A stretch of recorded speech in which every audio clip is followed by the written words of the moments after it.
Do you freak out when you see your friends and family hanging out without you? Do you call people like 68 times and leave them 30 voicemails before they call you back? You might be an anxious attachment style next. And more than that, you might be in a codependent relationship, but we're nowhere near to that video. I'm just starting this page.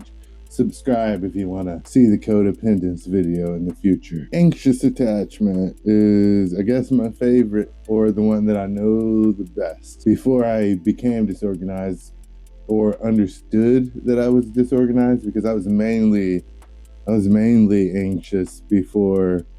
Like, I didn't have a super avoidant side until I started getting into serious relationships, or I guess I didn't know I had an avoidant side because I didn't have friends or family to be avoidant with. So whenever I first started, with high school and middle school, I guess, when I started interacting with people at church and stuff, I was mainly anxious. So I know the attachment style very well. When you have an anxious attachment style, it's usually because your parents made your feelings seem arbitrary. They didn't cut off your feelings completely. Your parents were affectionate, but sometimes they were distant. So at times you would have to call out to get their attention, or sometimes you had to turn your emotions up to get people to pay attention to you. Or maybe your parents were just busy, but they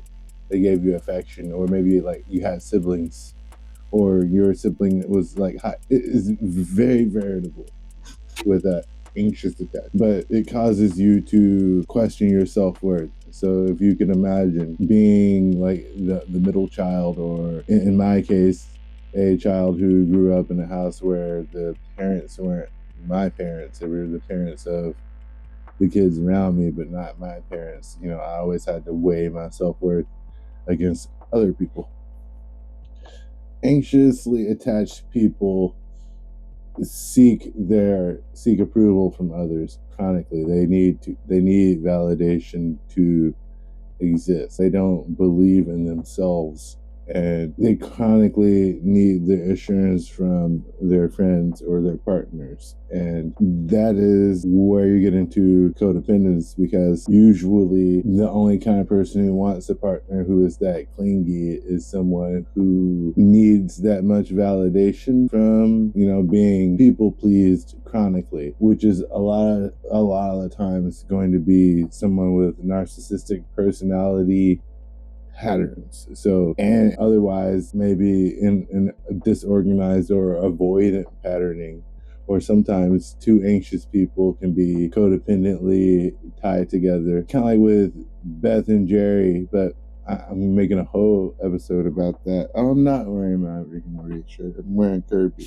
Anxious people will, like I said in the hook of the video, they will call you a lot. They will text you a lot. If you don't answer them back, they will want to know where you're at. They want to know what you're doing. They want to know how you feel about them, and they never really know how you feel about them. No matter how much you display your love to them, they will always question how you feel about them, because they don't have that in themselves. And it's very difficult to heal that alone without some kind of secure base. Like I said in the secure attachment video, if you haven't seen that, go ahead and watch that one after this. When you are anxiously attached, your self-worth, since your self-worth is coming from outside, it's kind of like in the same situation with disorganized attachment. So yeah, just watch all these videos so you understand what I'm putting this against. When you are seeking your self-worth outside of yourself in some way, is because you didn't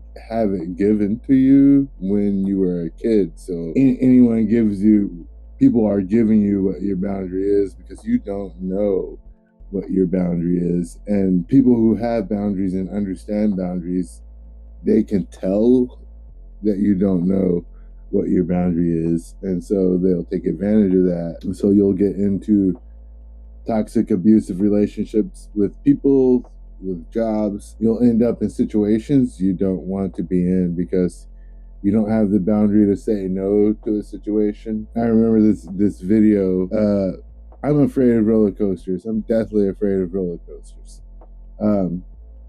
And I went to an amusement park with one of my friends. And I'm always weird about going to amusement parks because I don't like roller coasters. And there's always going to be someone there who wants me to get on the roller coaster. And the video of this guy was this girl forcing him to get on the roller coaster and like saying, "You'll love it, you'll love it." And he's basically, she gets him on the roller coaster and he's freaking out the entire time. And like halfway through the middle, he's like clearly seizing up and like having a full panic attack.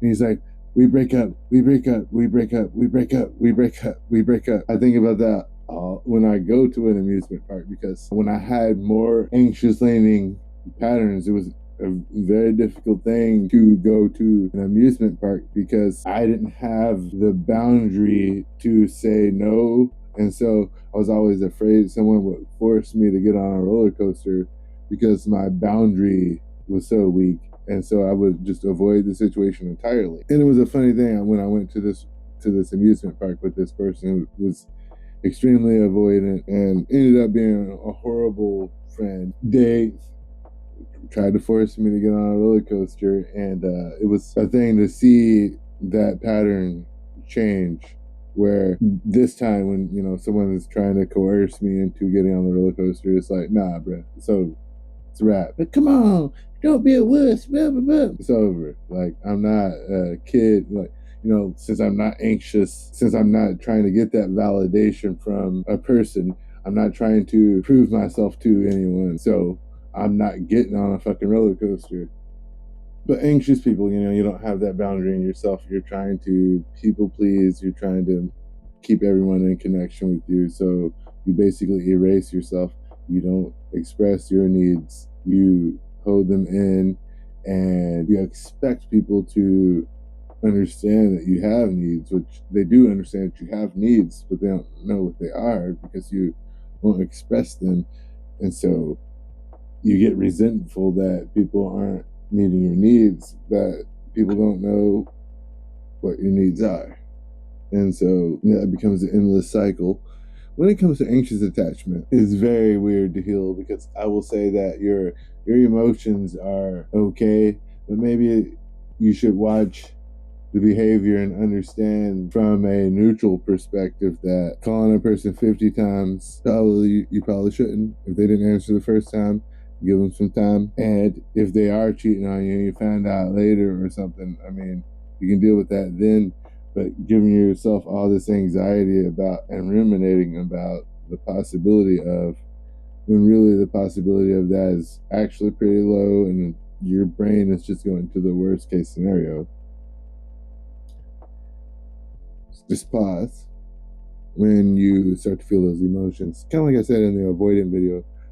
You see how I'm plugging every video in this video? So like, watch all the videos, and yeah, check out the attachment theory video, which is the top video and the only video I haven't suggested in this video. And you want to see, I suggested videos that don't exist. If you want to see those videos, you're gonna have to subscribe, right? So, because they don't exist, and so when I put them out, no one will see them. So anyway, anxious attachment is very difficult because your emotions are acceptable, but you have to be able to find a person. Like, when you are healing from an anxious attachment, you're gonna have to be able to find a person that you can express your anxious feelings to as you're moving through them. And that's like the thing. Like, if you were able to express the emotions that you're feeling as an anxiously attached person, you would be able to move through those feelings. But because you're afraid to show yourself, you never express those emotions, so you never get those needs met. And really, when you find the right person isn't going to gaslight you for your emotions. They're going to listen and help you move through them, especially if they hear that you're actually trying to do better and gain healthier relationship patterns. If you liked this, I recorded all these at once, in I don't know how many days span. It's been crazy. I made it something beautiful for you guys, though, to launch my coaching program. It's a PDF. It's all the information of these 5 videos and more in a quick little pocket guide that I made up for you guys. Yeah, it'll send you to my to my little program page if you want to check it out. Maybe you can be one of my first beta program coach tester human beings. I haven't like rolled that out into like words or anything yet. That's how new it is. So like if you want to like be part of like something that's so brand new, you know, the first person to emerge from the chrysalis, you know, like the penthouse, nobody knows what that is. That's an inside joke, unfortunately. If you know what the penthouse is, I don't know, give me money or something. Anyway, like and share this video to someone who maybe blows up your phone way too much or something like that. Don't be mean to them. Be nice. Be nice. This whole page is about being nice to people and understanding that everyone has flaws, everyone has blind spots, even securely attached people. So yeah. Anyway, I love you guys. I haven't created a sign off for this. I am sprinting through so much information. But all these things will be locked down and formatted out pretty soon. And I love you guys, and I guess I'll drop Stay Mindful from my old page here. Stay mindful. Namaste. Doo. I'm not gonna say that. I'm just gonna leave that in because see, I've got these title cards popping up, so